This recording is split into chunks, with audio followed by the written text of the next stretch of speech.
तर तिकडे दादर सायन दरम्यान रेल्वे वाहतूक ही ठप्प झाली आहे। मध्य रेल्वेची वाहतूक ठप्प झाल्याचं कळतंय। दादर सायन दरम्यान रेल्वे रुळांवर पाणी आलंय। वडाळा रेल्वे स्थानकाजवळ पाणी साचलेलं आहे आणि त्यामुळे रेल्वे वाहतूक पूर्णपणे ठप्प झाली आहे। मुंबईत धुवाधार पाऊस कोसळतोय, याचा परिणाम रेल्वे वाहतुकीवर होतोय आणि दादर सायन दरम्यान रेल्वे वाहतूक ठप्प झाल्याचं कळतंय।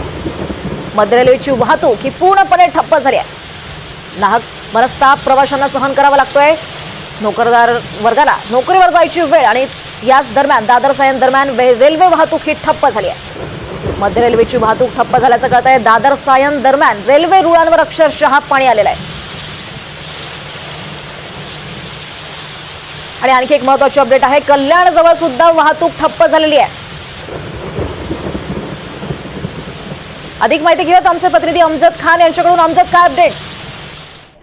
दीपाली, सकाळपासूनच कल्याण डोंबिवली आणि आजूबाजूच्या परिसरात मुसळधार पाऊस सुरू आहे आणि या पावसाचा सर्वात जास्त फटका रेल्वे वाहतुकीवर झाला आहे। सध्या सकाळी रेल्वे वाहतूक 15 ते 20 मिनिटं उसळ्याने धावत होती, मात्र आता 1 ते 1.5 तास वाहतूक उसळ्याने धावत असल्याची माहिती रेल्वेने दिली आहे।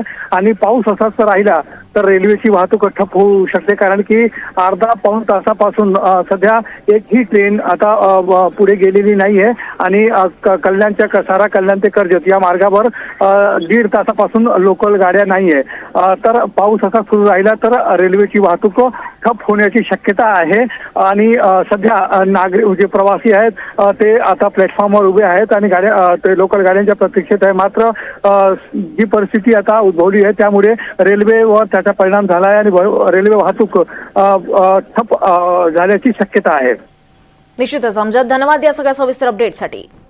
तर दादर सायन दरम्यान रेल्वे वाहतूक पूर्णपणे ठप्प झालेली आहे।